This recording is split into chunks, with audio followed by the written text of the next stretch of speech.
ഒരു ചെറിയ ഇടവേളയ്ക്ക് ശേഷം പോറ്റിയെ കേറ്റിയ പാട്ട് വീണ്ടും കേൾക്കുകയാണ്. തദ്ദേശ തെരഞ്ഞെടുപ്പിൽ ഈ പാട്ട് മുഴങ്ങിയപ്പോൾ കലാപശ്രമം എന്ന ആരോപണത്തിലൂടെ പാട്ട് നിർത്തിക്കാനൊരു ശ്രമം നടന്നതാണ്. പക്ഷേ ഏറ്റില്ല.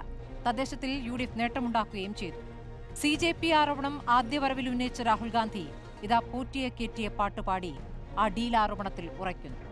ഓർമ്മയില്ലേ തദ്ദേശ തെരഞ്ഞെടുപ്പിൽ തലസ്ഥാനം പിടിക്കാനുള്ള മോദിയുടെ വരവ്? ഭഗവാൻ അയ്യപ്പന്റെ സ്വർണം കട്ടവരെ ജയിലിലാക്കുമെന്നായിരുന്നു പ്രസംഗം. പക്ഷേ ഇന്നലെ കേരളത്തിലെത്തിയ മോദി എന്തുകൊണ്ട് ശബരിമല പറഞ്ഞില്ല എന്നതാണ് രാഹുൽ ഗാന്ധിയുടെ ചോദ്യം. ശബരിമല യുവതീ പ്രവേശം സുവർണാവസരമാക്കിയ BJPക്ക് ഇപ്പോൾ ശബരിമല വേണ്ടേ എന്ന ചോദ്യം റാന്നി സീറ്റ് 2020 നൽകിയപ്പോഴേ ഉയർന്നതാണ്.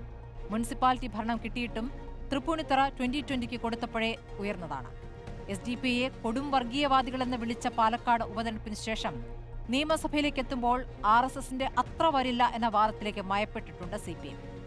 ഭൂരിപക്ഷ ന്യൂനപക്ഷ വോട്ട് കിട്ടാൻ എങ്ങനെയൊക്കെയാണ് ഒത്തുതീർപ്പുകൾ?